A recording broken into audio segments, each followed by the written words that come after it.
Nick Fury got a brand new uniform for the Marvels, and although he does a really good job in the movie, shout out to Samuel L. Jackson, this uniform has met with a lukewarm response from fans.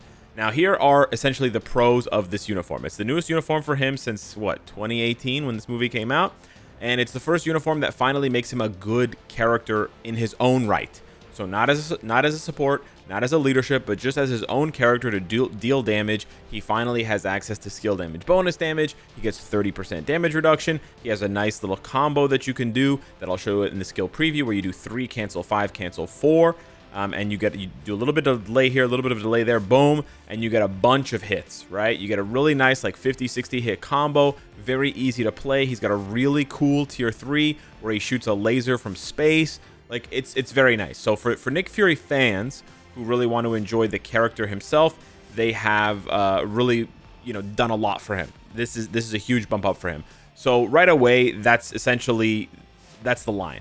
If you want to play as Nick Fury, and if that is your the moment that gets you excited about the game for whatever reason, then you should buy this uniform.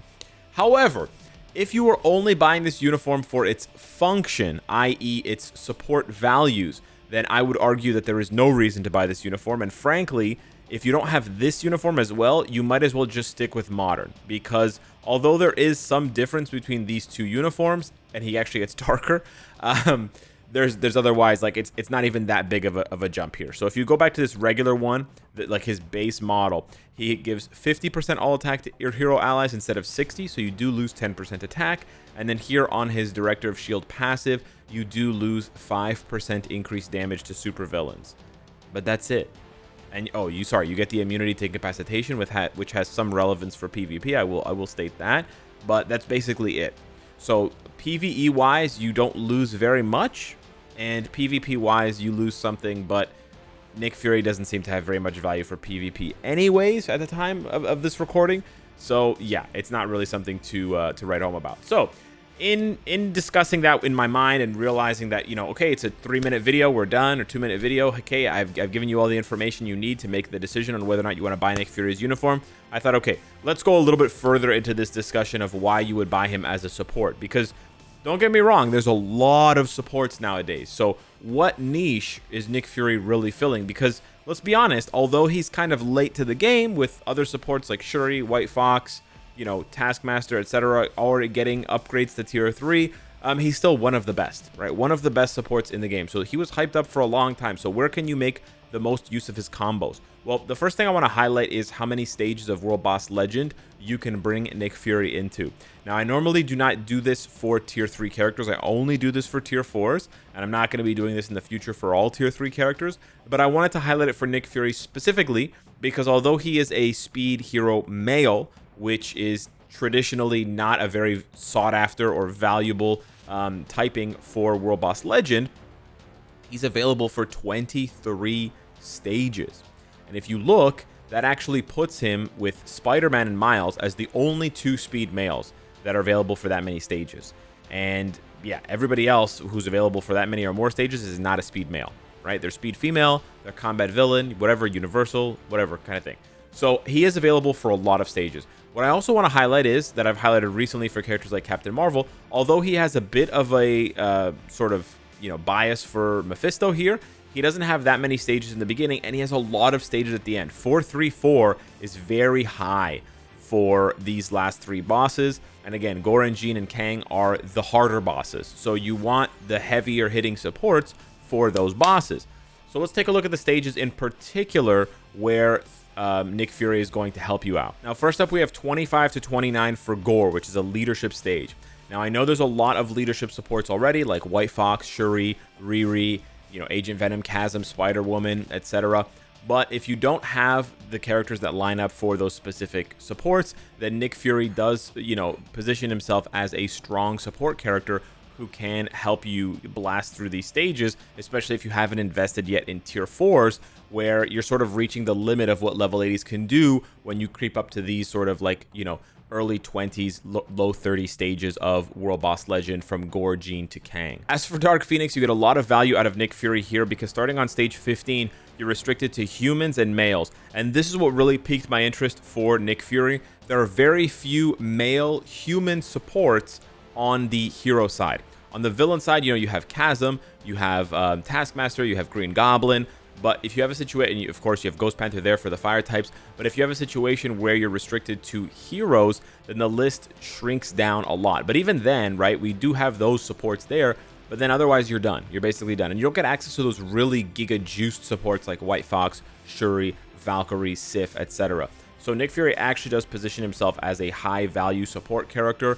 And because he supports heroes, and he has a leadership as well, you get to double dip and you can bring 2 DPSs or whatever it is that you need to do in case Jean is too difficult for you. But that's not where it stops, because although I can't climb up to this stage just yet, I haven't unlocked it, stage 50 to 54 specifically for Jean is Speed, Hero, Human.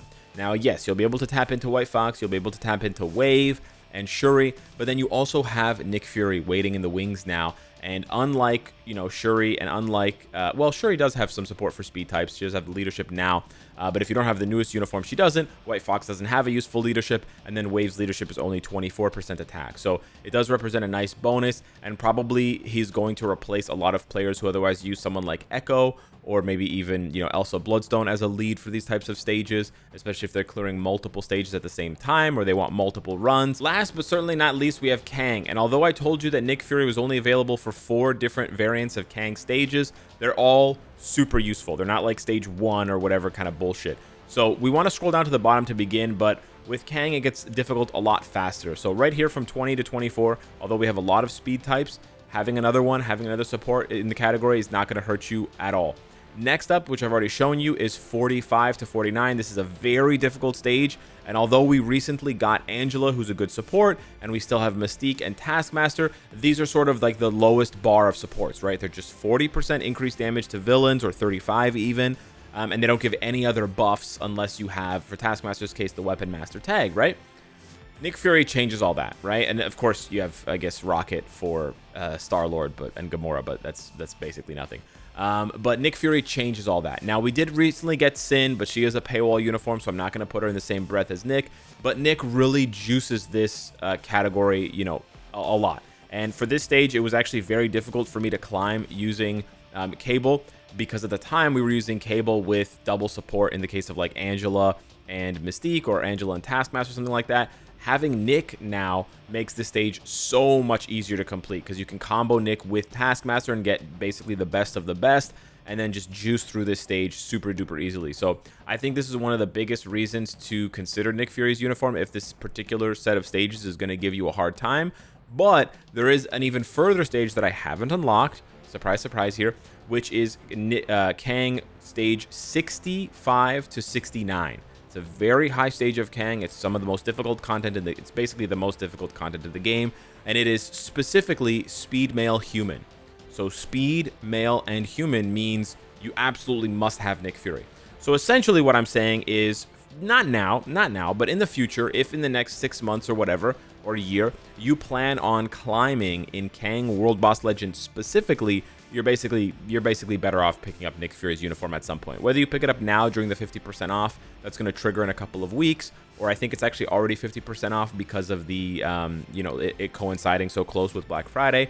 But yeah, for Kang specifically, I think Nick is a must-have character. But that's not all, folks. What about the people who have 0% Pierce? Take, for example, Stage 15 of Dark Phoenix World Boss Legend. Let's say you're still working on your cards, you don't have a lot of Pierce, but you want to climb. If you've got a level 80 or a tier 4 villain, you're in luck. You've got Green Goblin at your disposal, you've got Mysterio, you've got tons of options. Shit, you even got Kraven.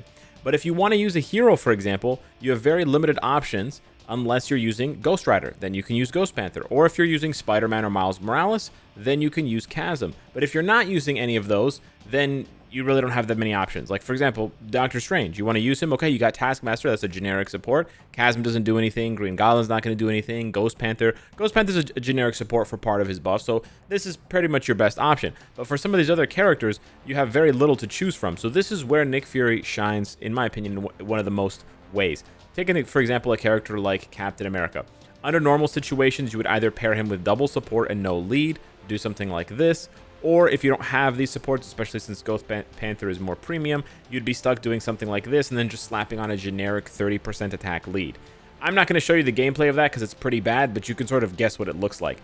Let me show you instead what it looks like with Nick Fury. Here we go, ladies and gentlemen. Stage 15. No Pierce Captain America gameplay. It's been a long time, but Cap kind of hits. Cap kind of busts. He kind of busts down. Check out this. Okay, I got stunned there. That's kind of cringe.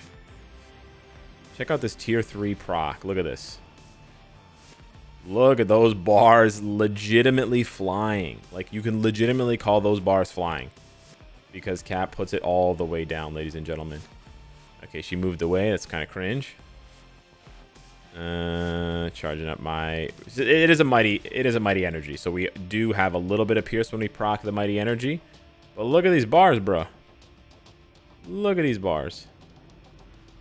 You can actually see them moving. Imagine saying you can do stage 15 of World Boss Legend, of Gene. Because, look at that, look at this Nick Fury. Yo, you can legitimately clear this stage. Like, not as a meme, but as an actual stage. Isn't that nuts? And characters like Cap and characters like, you know, Ant-Man, for example, they don't have a lot of supports in the male hero category. Like, obviously, Spider-Man, Miles, and villains have tons of supports now. But for everybody else who's not Spider-Verse and not a villain, it's kind of like struggle bus. It's legitimately like struggle bus territory. So if you like using these other characters who otherwise don't have like dedicated supports, the way that the Spider-Verse does, the way that the villains do, then Nick Fury represents a massive, and I mean massive, upgrade for you. Literally, this is about as tight. Damn, I was trying to get through the cutscene. I think if we were a little bit faster, you can legitimately clear this stage. I think at this point it's a little bit too slow, but I think if you can get her before she triggers this animation in the first phase, then you have a very good shot of clearing the stage. That's absolutely mental for characters with 0% Pierce. It's way slower when you use other setups, specifically for Captain America and other heroes like this. So that's the deal with Nick Fury. He's an absolute must tier 3, but the uniform, in my opinion, is a pass for most players unless you're absolutely dedicated to the cause. You love him as a standalone character, or you want to tinker with PvP and that sort of thing. Hit me up in the comments down below. Let me know what you think of Nick Fury. Thank you so much for watching. Smash the like button, and I'll see you in the next one. Take care.